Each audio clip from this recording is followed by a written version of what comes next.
je suis pas sûr que ça me fasse vraiment plaisir, ça, là. Parce que, vu que je suis venu au monde 2 ans après votre mariage, ça veut dire que je vais avoir 60 ans, moi aussi, bientôt. Là. Je pensais pas arriver là si vite que ça. Ouais, mais 60 ans, ça veut dire aussi la retraite. Bon, correct. C'est peut-être pas si pire que ça, malgré tout. Dans le fond, ça veut dire que je vais avoir plus de temps pour vous autres aussi. Même si tout le monde me dit qu'à la retraite, on est bien occupé. 1955.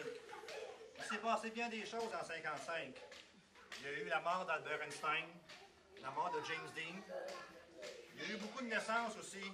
Isabelle Adjani, Mimi Etu, Richard Abel, le docteur Régent Thomas, pour les plus jeunes, Steve Jobs, Bill Gates.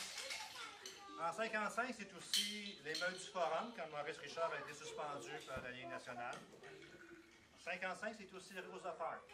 C'est une noire qui refuse de laisser son siège à un blanc dans un autobus. Alors, ça a été le début d'un mouvement pour les Noirs, pour leurs droits civiques. Ça l'a amené jusqu'à Martin Luther King. I have a dream. Mais on peut voir de ces derniers temps que c'est pas vraiment fini, cette affaire-là. En 1955, Elvis Presley fait sa première apparition à la télévision. C'est aussi le premier carnaval de Québec.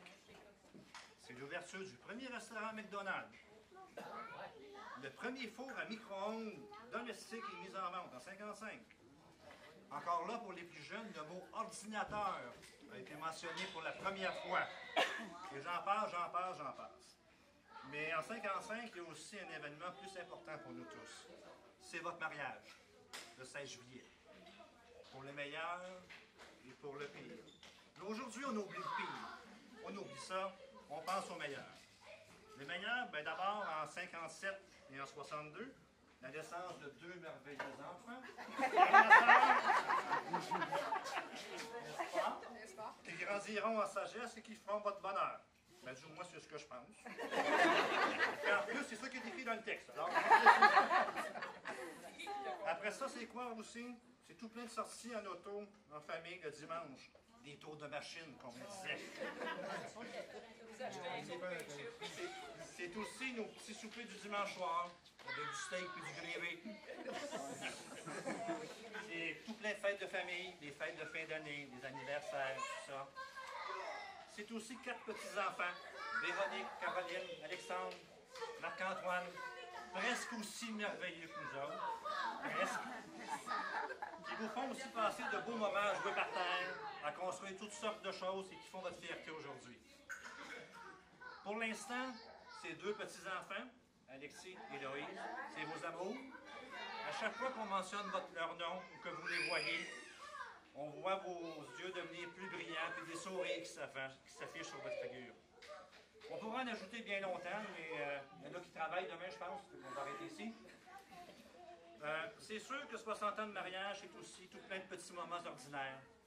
Mais on ne peut pas se rendre là où vous êtes rendu si au total, la somme de ces petits moments n'est pas positive. Nous savons tous que ces dernières années, la maladie est venue mettre son nez dans votre vie, qu'elle a rendu les journées plus difficiles. Malgré tout, on peut voir dans vos yeux, dans vos gestes, dans vos paroles, que l'amour est toujours présent. Ce n'est plus la faute de votre jeune vingtaine, c'est sûr, mais c'est devenu un sentiment profond qui est bien ancré dans vos cœurs. Il n'y a personne qui peut nous dire le contraire, ça se voit. Papa, maman, pour terminer, je voudrais vous dire merci. Merci de nous avoir appuyés, encouragés, aidés, Suzanne et moi, à devenir ce que nous sommes devenus. Merci d'avoir été présents dans la vie de nos enfants, de vos petits-enfants, de les avoir chéris, de les avoir gâtés, nous pas trop. Merci d'avoir été présents pour vos parents, vos frères, vos sœurs, beaux-frères, belles-sœurs, en toutes sortes d'occasions. Merci surtout d'avoir surmonté des moments un peu plus difficiles et d'être là, ensemble, avec nous. Et surtout, continuez à vous aider. Merci.